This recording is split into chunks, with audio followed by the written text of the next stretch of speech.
Good morning and welcome to today's public hearing. This hearing will include Columbus City Council's Health and Human Services, Finance, and Workforce Development Committees. I am Councilmember Priscilla Tyson, President Pro Tem of City Council and Chair of these committees. Before we begin, please be aware that this hearing is being recorded for rebroadcast on CTV, Columbus Government Television Channel 3. The rebroadcast schedule is available at www.columbus.gov. This morning's hearing is one in a series of bi-weekly committee hearings that I hold in order to review legislation that in the committees that I chair. This includes Health and Human Services, Finance, and the Workforce Development Committees.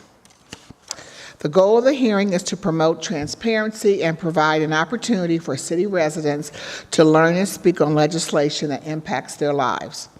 There will be occasions on which a committee is not covered because legislation is not always scheduled for each committee. The intent of each hearing is to review legislation that will be on City Council's agenda for the following 2 weeks.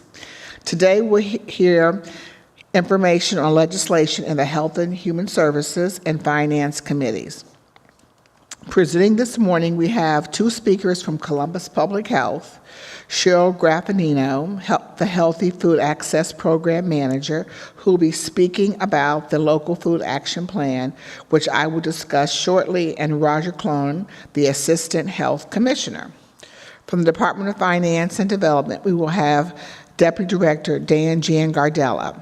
I would like to begin with Health and Human Services Committee. We will be discussing a resolution to accept the Local Food Action Plan in this committee today. Before doing so, I'll provide some background on the development of the plan.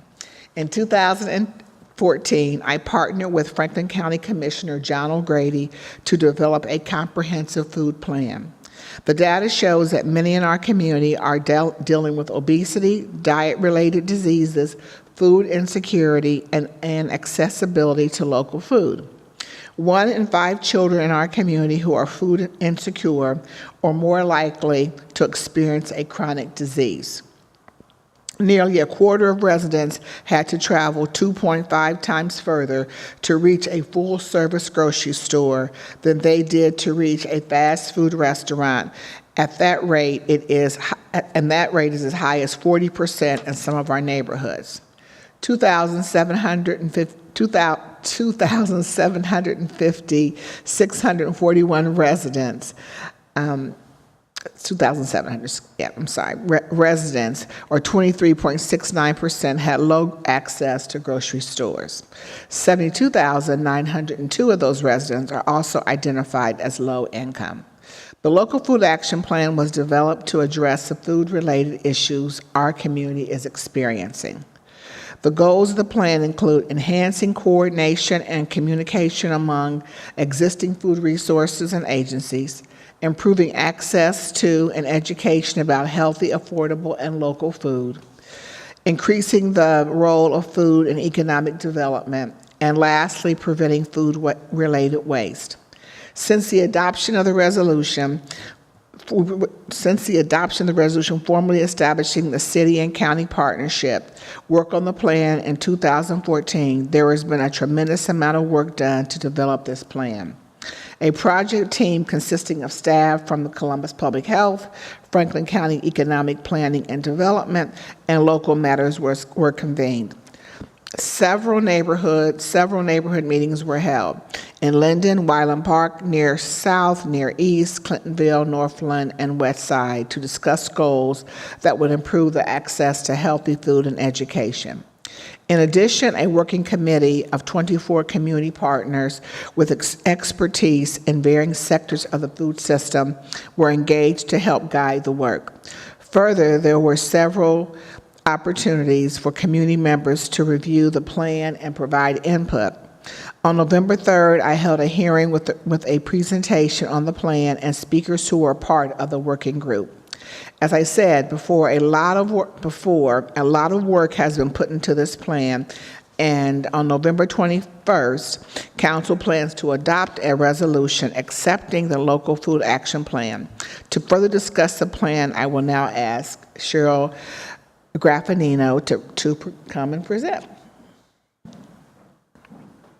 Good morning, Autumn. Good morning, Cheryl. Good morning, and thank you, Council President Pro Tem Tyson, for this opportunity to share the work that we've done these last few months, these last few years, actually, in developing the Local Food Action Plan. As you mentioned, this really represents a 2-year planning process that we're very fortunate and grateful to have had your leadership, and along with the leadership of County Commissioner John O'Grady, to bring this process together. What made this process so unique in our country is that many of the local food action plans that are available and out there for review were developed by one agency, such as Columbus Public Health or Franklin County Economic Development and Planning, or an agency like Local Matters. And your leadership and vision, both yours and Commissioner O'Grady's, has brought us to a place where we brought all 3 of those voices together, those 3 lenses that brought us a careful and comprehensive plan that looks at not only how food can be a part of economic development in our community, but how it can better serve the needs of our residents and ensure that we reduce the number of people who are food insecure. The 2-year planning process engaged over 1,200 residents and stakeholders throughout the process. As you mentioned, we conducted over 7 neighborhood food planning sessions that entailed more than 19 meetings with community residents. We conducted 5 community surveys, and we hosted 11 public feedback sessions as the plan was being developed. The council hosted public hearing, gave us another opportunity to really fine-tune the end result of the plan that will be presented to you on Monday for adoption. As you mentioned, the plan addresses 4 goals: to increase coordination and communication among existing food resources, to increase access to and education about local food, affordable food, and healthy food, to increase the role of food in economic development, and to reduce waste. But each of those goals is supported by a series of actions, a total of 27 actions that our community has identified as priorities that we can take together to begin to strengthen our local food system. These actions focus on addressing how we can engage local food experts, hunger advocates, as well as businesses, and working together to begin to solve the issues that face hunger and food insecurity in our community. We look at ways to bring people to food and food to people in our communities, and we look at ways to ensure that our families have the skills and knowledge they need to feed themselves and their families well. We looked at food as a community revitalization tool. Not only how do we build businesses around it, but how do we use food and the food system to effectively revitalize the communities that need it the most. And last but not least, how do we keep food from entering our landfills? Not only looking at wasted food, that food that you or I could eat that ends up in the landfill, but also looking at food scraps and how those can be revitalized into something that can help our community and our soil.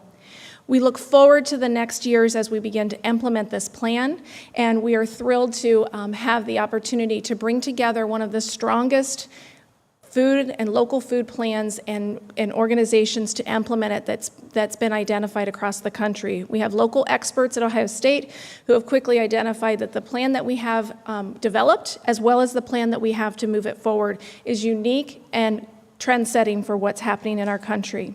We look forward to the joint city-county local food team and their organization to bring this plan into fruition, and our ability to engage an advisory board that will bring many of the influential decision makers in our community together around the issue of food.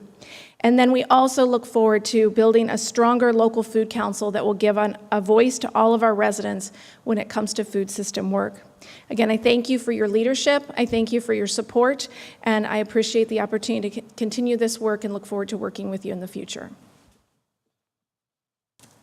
Thank you, Cheryl. I certainly I appreciate your work, the work of Matt and of Michelle, but certainly the working team.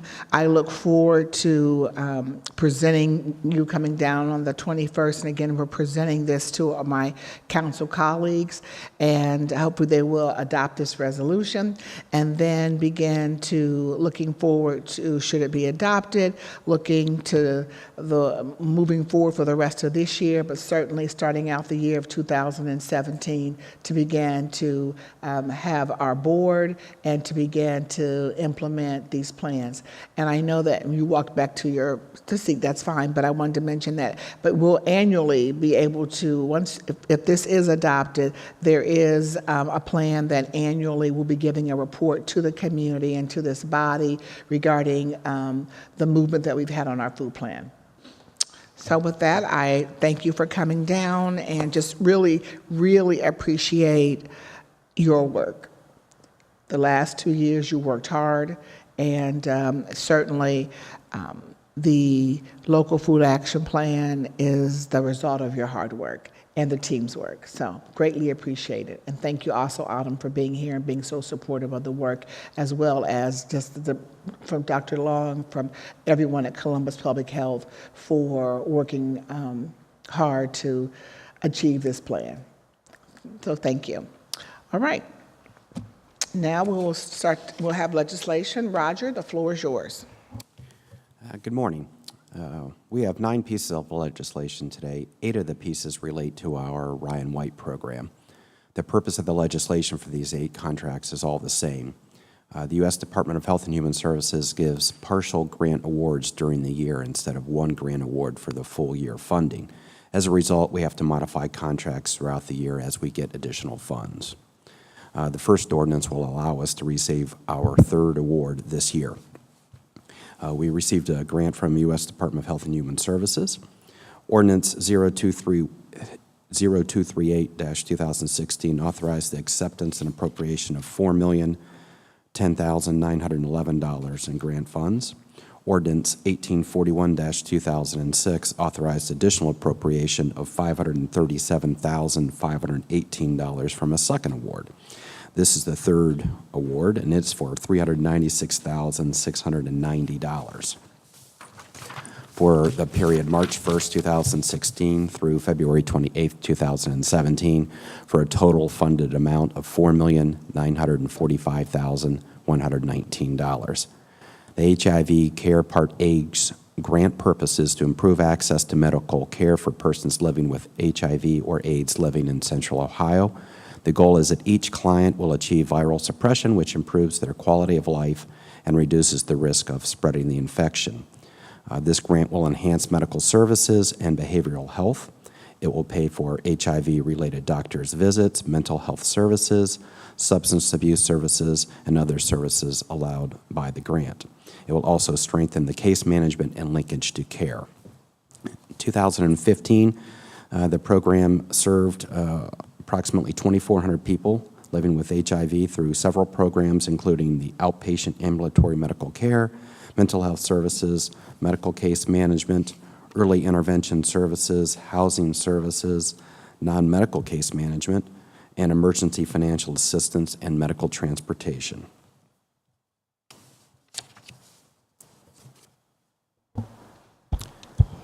Roger, thank you. And certainly, we know that these are dollars that we don't apply for just based upon the numbers of individuals in our community that have HIV and AIDS. If someone wanted to get any of these the resources from the Ryan White grant, how could they access those resources? They can contact Sean Hubert at 614-645-6522 or by email at seanh@columbus.gov. They can also call Audrey Regan at 614-645-6790, also by email at asregan@columbus.gov. Thank you. The next ordinance is Ordinance 2754-2016, and this is to modify a contract with AIDS Healthcare Foundation.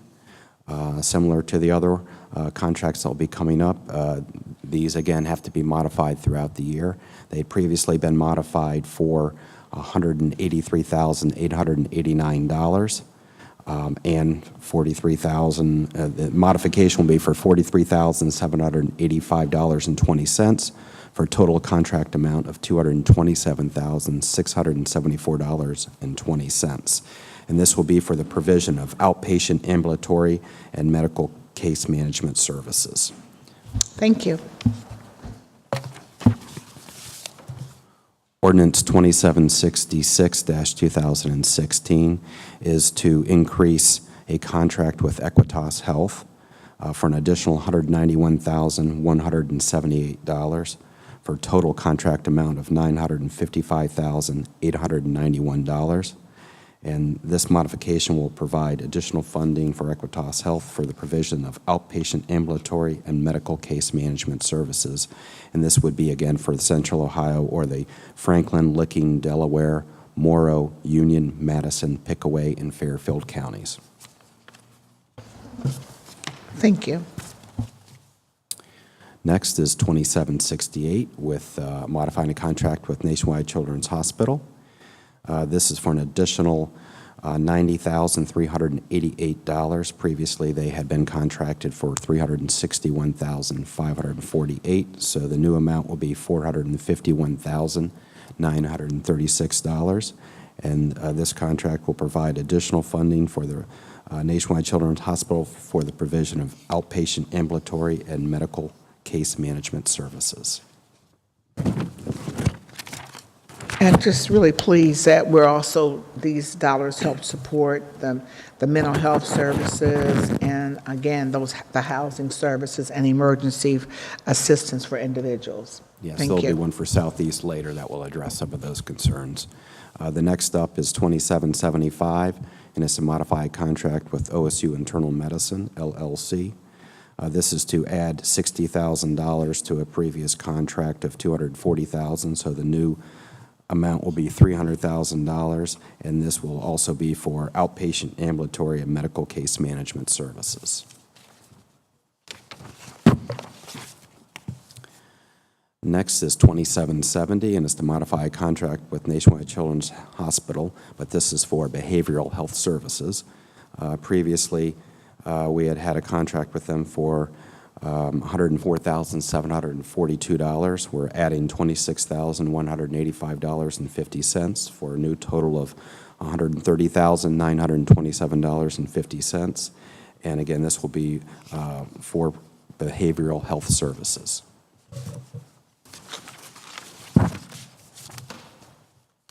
Next is 2771, and it's to modify a contract with Equitas Health for behavioral health services as well. And this is to add $64,892 to an existing contract of $259,568 for a new total of $324,460.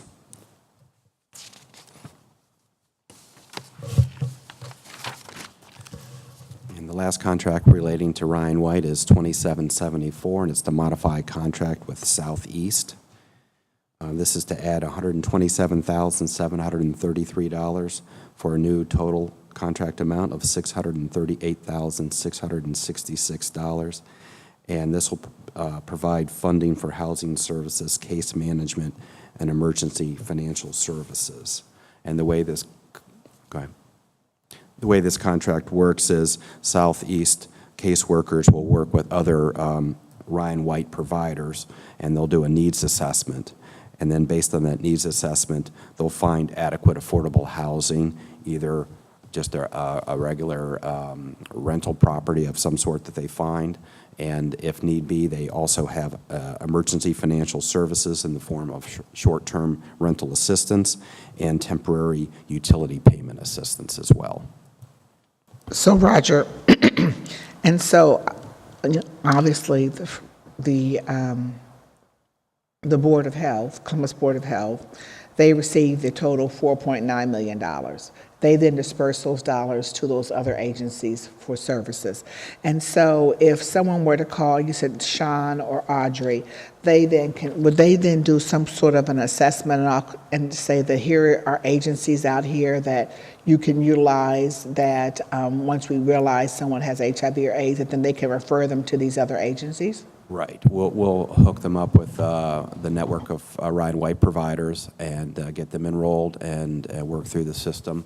Also, most of the clients actually just naturally through the community agencies that are out there, they might find out that they have HIV or AIDS, and then the caseworkers for those providers that we already have contracts with will immediately know that they can do an assessment and realize that they are eligible to be part of the Ryan White program, and we'll get them signed up immediately. Thank you. And so we certainly want individuals who possibly have this illness to be able to access the services that we just talked about so that they can continue to have their viral suppressions be lowered, as well as all the other resources that they need to continue to enjoy their quality of life here in not only Columbus and Franklin County, but the other counties in which we are providing those dollars to. So thank you for sharing this information. Sure. Our next piece is Ordinance 2903. We were awarded a grant from the Ohio Department of Health originating from the Center for Disease Control and additional other state funds. We need to accept and appropriate $110,000 for the 2016-2017 Tobacco Use Prevention and Cessation Grant Program. It's for the period October 1st, 2016 through June 30th, 2017. Tobacco use is a contributing factor in 4 out of the 5 leading causes of death in the Linden, South Side, and West Side neighborhoods. More specifically, cancer is the leading cause of death in the Linden and West Side priority communities, while heart disease is the leading cause of death in the South Side communities. This grant will address youth prevention and policy development for smoke-free living with the goal of reducing chronic diseases. This grant will serve the residents of Linden, Southside, Franklinton, Hilltop, Northland, Near North, and Far East.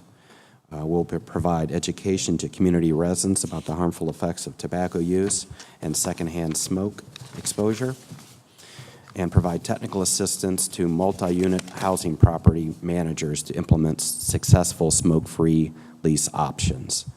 If individuals or agencies want to learn more about this program, they can contact Katie Stone at 614-645-3173. They can also email her at klstone@columbus.gov. Well, certainly, Roger, I'm excited that we're getting $110,000 from the Ohio Department of Health for Tobacco Use Prevention and Cessation Grant Program. Certainly, when you look, just the comments you shared in regards to the tobacco use as a contributing factor in 4 of the 5 leading causes of death in the communities in which you just shared. And cancer is a leading cause of death in London and the West Side, and heart disease on the South Side. I would ask this question to you: how are we going to be able to provide these programs in those communities? Are you working with nonprofit organizations, the settlement houses? Do you know what's the plan to do this work? On the youth prevention side, we'll be working with Youth to Youth on a prevention program. As far as the working with the property managers, we have staff that develop relationships with groups. I believe Homeport is one of our big property owners that we've successfully been able to develop smoke-free living. So far, we have implemented 23 multi-unit complexes to assist them in going smoke-free, and that's over 5,000 families. And so these additional funds will allow us to continue those efforts.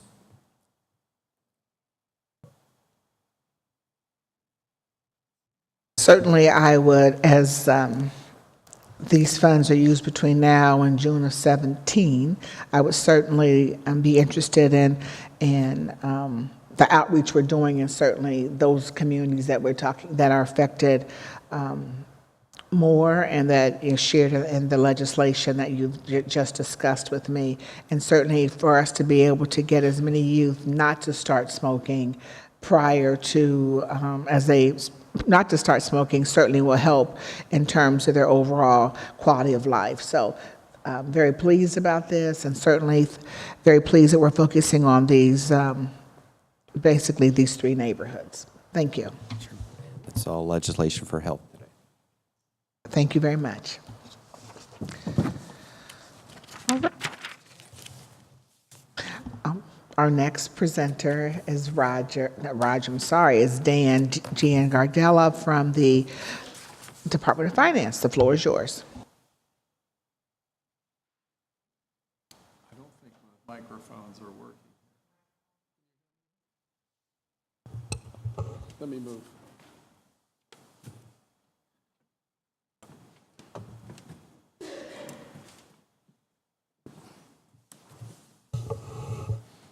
There we go. Chair Tyson, thank you. From Finance and Management, we have 18 ordinances that I will be discussing today. The first one is 2615, 2016. This is an ordinance that authorizes a universal term contract for composting material, primarily for the Division of Sewers and Drainage, with Ohio mulch. Essentially, we're talking about wood chips, and obviously this is an important commodity for composting for them. This was a bid contract, competitively bid. The estimated annual expenditures under this universal term contract are approximately $460,000. That's all I have for this one. Are these wood chips used for the Cmte? Do you know? Yeah, they are mixed in with all the composting material, and ultimately results in, as you know, some of the Contil, that product that Division of Sewers and Drainage is able to sell in the market. Thank you. The next ordinance, 2656, 2016, is also authorizing the Finance and Management Director to enter into a universal term contract for assigned installation trucks for the Department of Public Service. Again, this was a competitively bid contract. The recommender vendor is Essex Corporation, also known as Columbus Peterbilt. Sign trucks obviously are used mostly in the installation not only of road signs, placing those signs in intersections, parts of the right-of-way. They are an expensive yet important piece of equipment for the Department of Public Service. They estimated annual expenditures roughly $500,000, which would probably be about no more than 2 trucks annually, and this will be potentially a multi-year contract. Those vehicles would be purchased most likely using capital bond funds. Dan, do you know what's normally the life expectancy of these vehicles? Yeah, typically a frontline vehicle like this, they should be able to get about 10 years out of that type of asset, potentially a little bit longer, but for frontline purposes, at least 10 years. Thank you. The next ordinance is 2673, 2016. This particular contract does also a universal term contract for weed and vegetation control for the Public Utilities Department with Hickman Lawn Care. This particular contract is primarily for weed control around various properties and facilities under the purview of the Utilities Department. And again, this was a competitively bid contract, and this would potentially annual expenditure is roughly $27,000, with the Division of Water being the primary user of this particular contract. Thank you. The next ordinance is 2725, 2016. This is an extension adding dollars for the Fleet Management Division on their purchase orders for the procurement of ultra-low sulfur diesel and biodiesel through the remainder of this year and the first quarter of next year. Obviously, this is a very important commodity for the Fleet Management Division. Diesel makes up, approximately half of all the fuels consumed by the vehicles for the city of Columbus. The overall budget for this is roughly $4.3 million, and these were originally competitively bid contracts. And again, basically, we're just modifying to bridge us into the 2017 budget process, enable us to purchase diesel fuel. Thank you again for $400,000. I just want to ask you a question about how have the fuel prices that we've experienced this year impacted our fuel spending?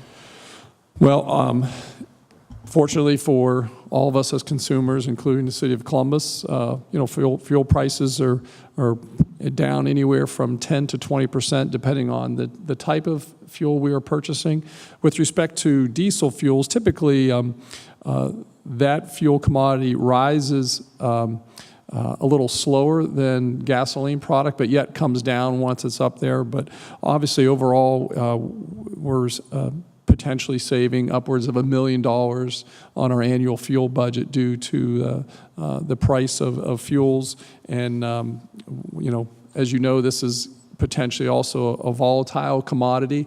It doesn't take much, whether it's on the international market or even domestically, depending on changeover in weather or certain refining plants shutting down or coming online, et cetera, that this is a very sensitive commodity. But right now, we're sort of riding a fortunate wave, and that we're at a low point. So we're certainly, from a budget perspective, we're thankful for that.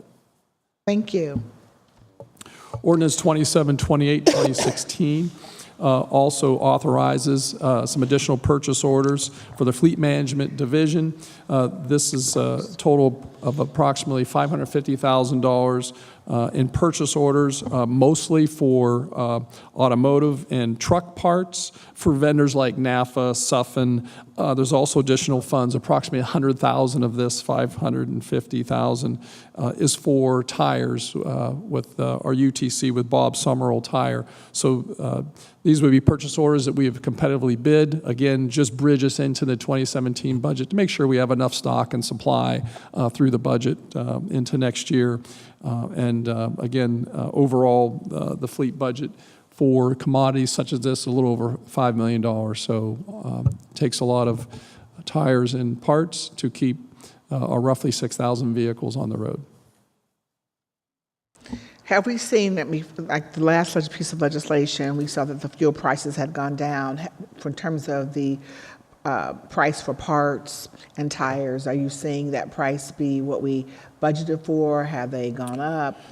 Typically, particularly with tires, because it's such a petroleum-based product, we usually see that those tires hold their line with pricing. So we're not seeing big savings. We're not seeing big price jumps there either. So typically it tends to follow the market. For a petroleum-based product. For parts, not always do we see a similar type of savings there. Year to year, for parts, we're pretty consistent with what we spent in prior years. Thank you very much. You're welcome. Ordinance 2739, 2016, this authorizes Finance and Management Director to enter into 2 universal term contracts for the purchase of protective gloves for the Division of Fire with 2 vendors, the first one being Phoenix Safety Outfitters and the second one being the Firehouse. Obviously, this is a safety equipment, a safety item for the Division of Fire. They will look at an annualized expenditure of about $40,000. And again, these were competitively bid contracts. Are there any differences, since we have 2 vendors, are there differences between the 2 vendors? Is it the same glove, just going with 2 vendors?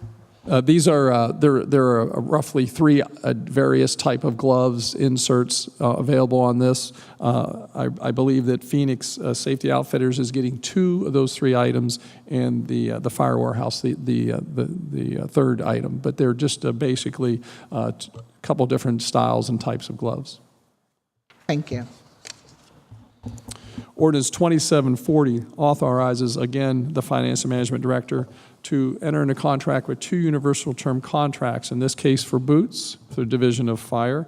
Again, the same 2 vendors, Phoenix Outfitters and the Firehouse. Again, this is a competitively bid contracts with once again a split award.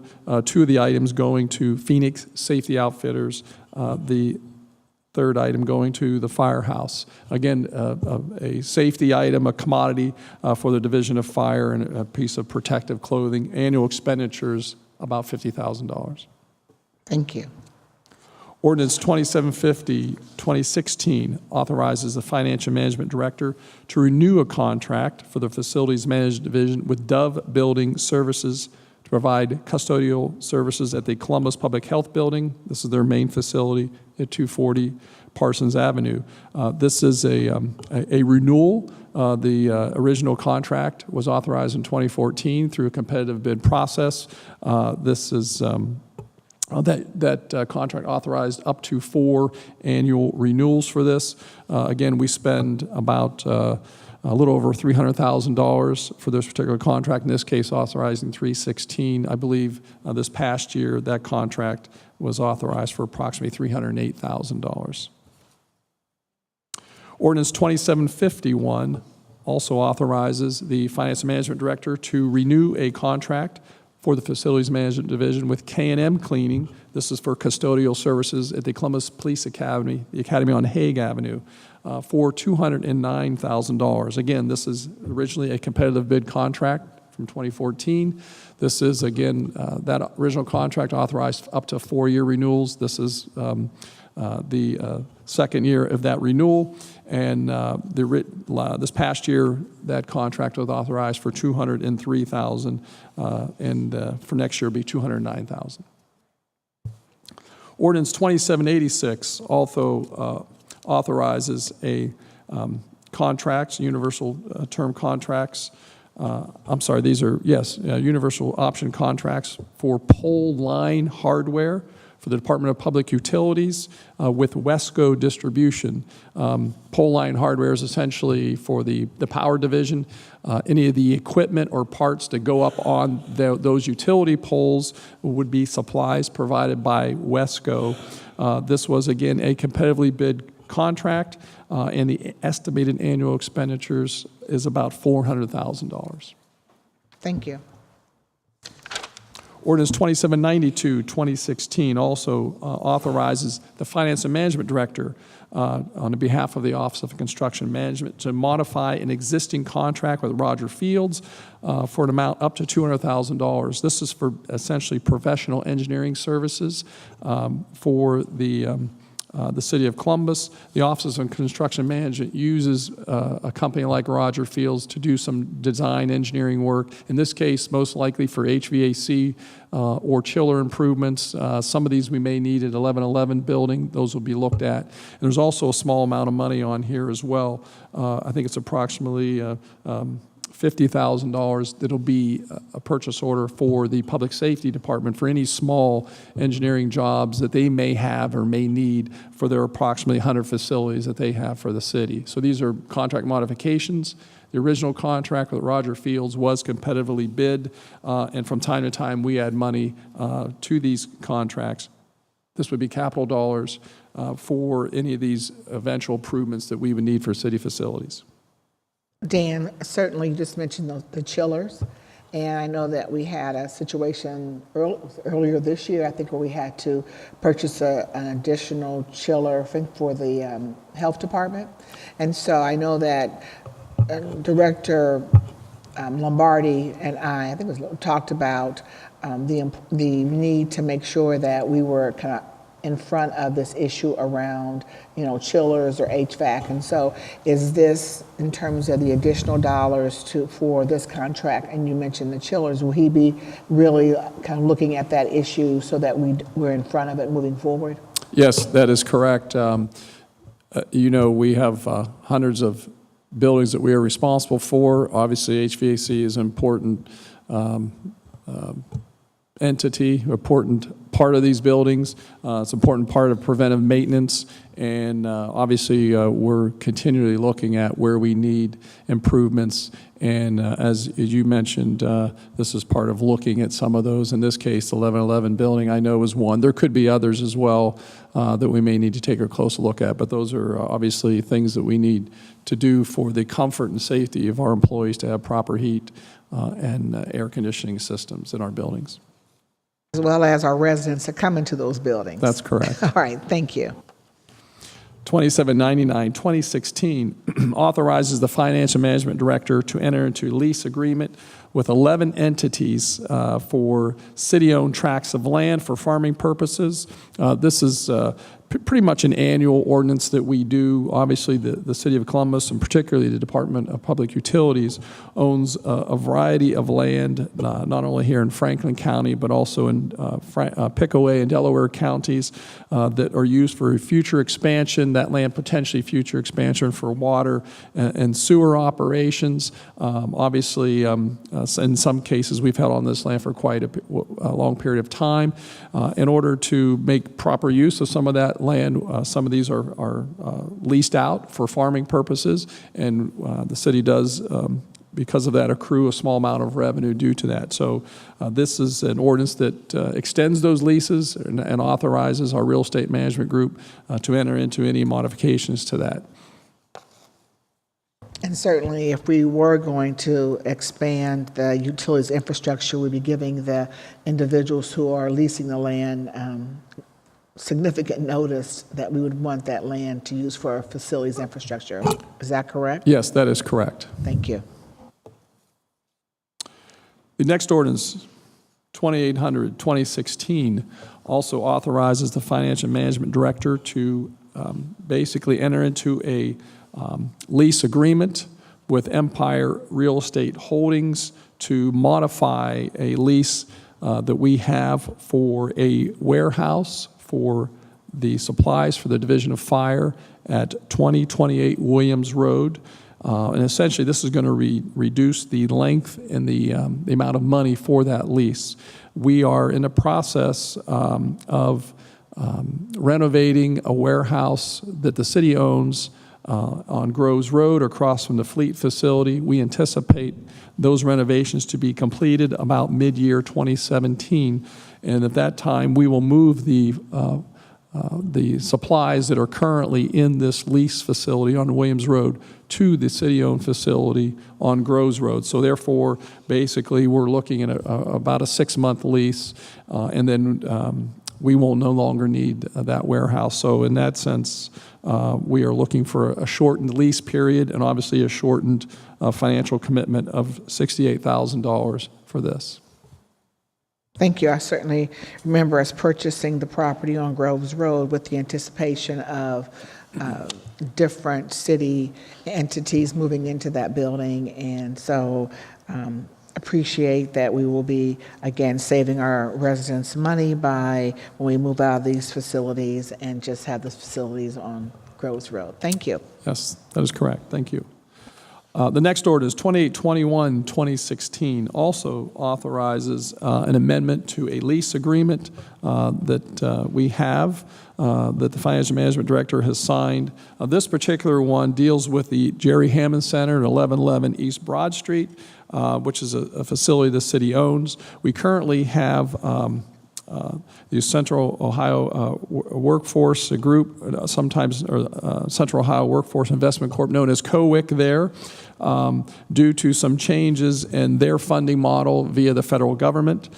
They are reducing the amount of staff that are in that facility at 1111. Hence, we are amending that lease agreement to reduce the amount of square footage they would actually be leasing from the City of Columbus. And this ordinance obviously would allow that to occur. Okay, thank you. Yes. The next ordinance, 21, and actually the next 4 ordinances all deal with, instead of contracts, basically deal with city finances. The first one of those is 2861, 2016, which essentially we might summarize as the third quarter transfer ordinance.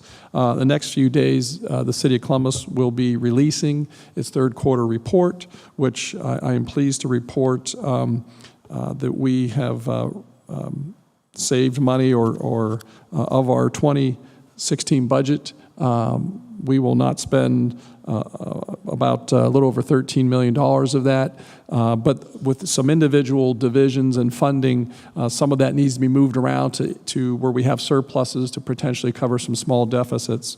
So this ordinance would do that. It will allow these particular shifts in funding within the general fund to take place. Total amounts of that transfer is roughly $6.6 million.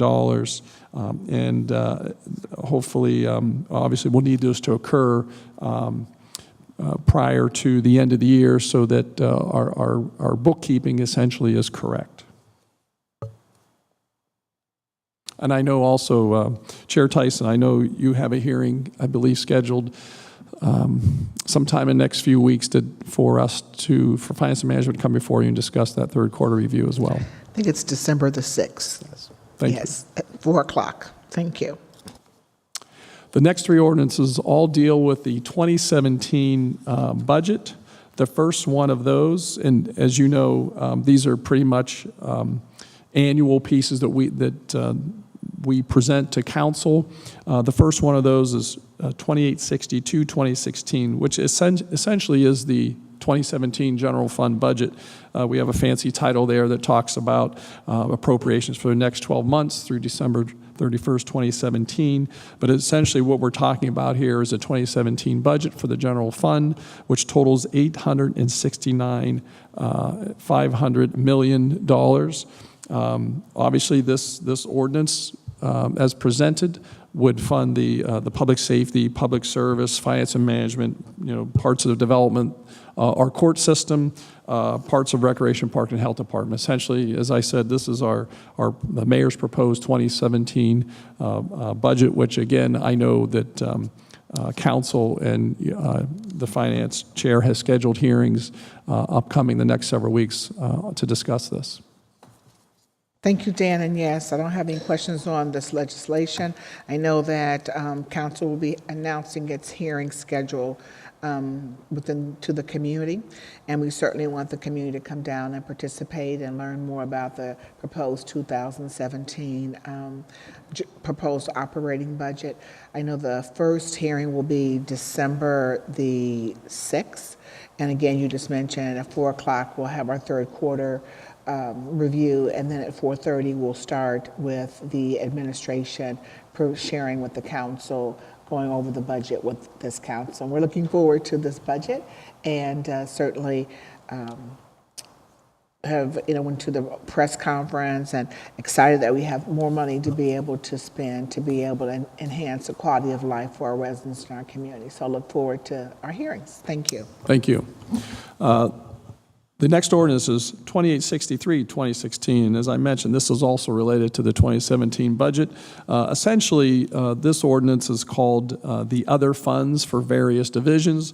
And it sounds rather small, but indeed, I think the Public Utilities Department, which is a big part of this budget, was within this ordinance, as well as the Street Construction and Maintenance Repair Fund, which funds a significant part of the Public Service Department dealing with roadways. Development Services Fund, parts of health and recreation parks are also within here. So again, this is an annual piece, but just as important to the 2017 budget process.